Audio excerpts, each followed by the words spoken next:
नमस्कार मंडळी, मी गायत्री स्वामी आणि बातमी मागची बातमी या विशेष कार्यक्रमात आपलं स्वागत आहे, जिथे आजच्या 3 महत्वाच्या बातम्या.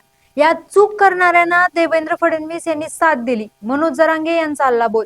जंतर मंतरचा सीझन 2 लवकरच येणार, अभिजित दिपके यांची घोषणा. विधिमंडळ पक्षाची सत्ताधारी पक्षाला विक्रीमुळे लोकशाहीची थट्टा होऊ देऊ नका, कपिल सिब्बल यांचा युक्तिवाद. या बातम्यांच्या मागचं राजकारण, समाजकारण आणि अर्थकारणाचा लेखाजोगा यात मांडलाय. यामुळे आता वरवरची बातमी नाही, तर बातमी मागची बातमी जाणून घ्या.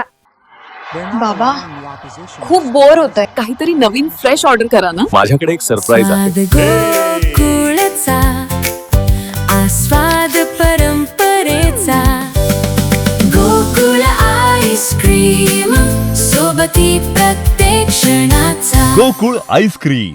तर बातमी आहे, चूक करणाऱ्यांना देवेंद्र फडणवीस यांनी साथ दिली, मनोज जरांगे यांचा हल्लाबोल. मराठा कुणबी जात प्रमाणपत्र रद्द झाल्याप्रकरणी मनोज जरांगे पुन्हा एकदा मैदानात उतरले आहेत.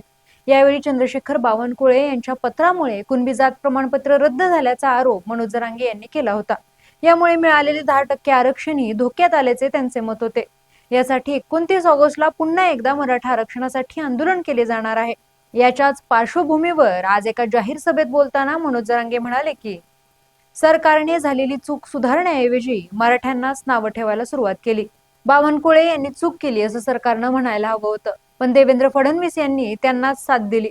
सरकारने मराठ्यांवर अन्याय केलाय आणि याच्यामुळे आज मराठ्यांची लाट उसळली आहे. मी काही एक चुकीचं करत नाहीये, मी माझ्या समाजाच्या बाजूने उभा राहणार.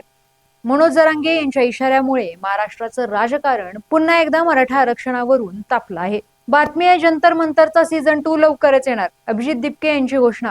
कॉक्रोच जनता पार्टीच्या जंतर मंतरवरील आंदोलनाच्या यशानंतर कॉक्रोच जनता पार्टीची ध्येयधोरणं काय याकडे त्यांच्या फॉलोअर्सचं लक्ष लागून होतं. आज दिल्लीत कॉक्रोच जनता पार्टीची इंडोर बैठक होती, परंतु बुक केलेला हॉल ऐनवेळी सरकारच्या दबावामुळे कॅन्सल केला गेला, असा आरोप कॉक्रोच जनता पार्टीचे संस्थापक अभिजित दिपके यांनी केला. याचवेळी ते म्हणाले की भाजप सरकार तरुणांना घाबरलंय, यामुळे साधी मिटिंग करण्यासाठी सुद्धा आमच्यावर दबाव तंत्राचा वापर केला जातोय.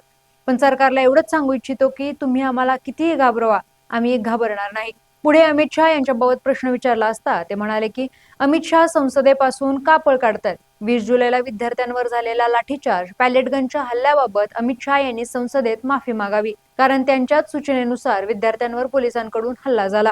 यानंतर त्यांनी 15 ऑगस्ट हे औचित्य साधून सरकारी शाळांच्या व्यवस्थेवर लक्ष केंद्रित करणार असल्याचे सांगितले आणि याचवेळी जंतर मंतरचा सीझन 2 लवकरच येणार असे त्यांनी जाहीर केले.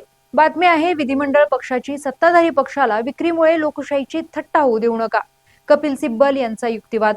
शिवसेना पक्ष आणि चिन्ह कोणाचे यावर सर्वोच्च न्यायालयात अंतिम सुनावणी सुरू आहे. आज 4थ्या दिवशी ठाकरे गटाचे ज्येष्ठ वकील कपिल सिब्बल यांनी निवडणूक आयोगाच्या भूमिकेवर प्रश्नचिन्ह उपस्थित केले.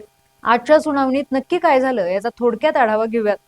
फक्त विधिमंडळ पक्षातील बहुमताच्या आधारे मुख्य पक्षावर दावा सांगणे आणि सत्ताधाऱ्यांना पक्षाची विक्री होऊ देणे हा लोकशाहीचा पाया रचणाऱ्या तत्वांचा अनादर आहे, असा युक्तिवाद सिब्बल यांनी केला.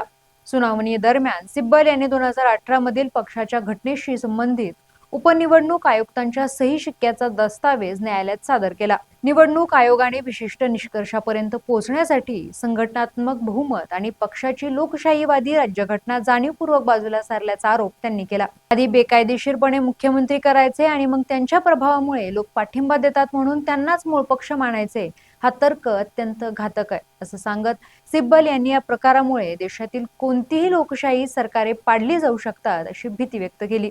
या प्रकरणातील कायदेशीर प्रक्रियेकडे आता संपूर्ण देशाचे लक्ष लागले आहे.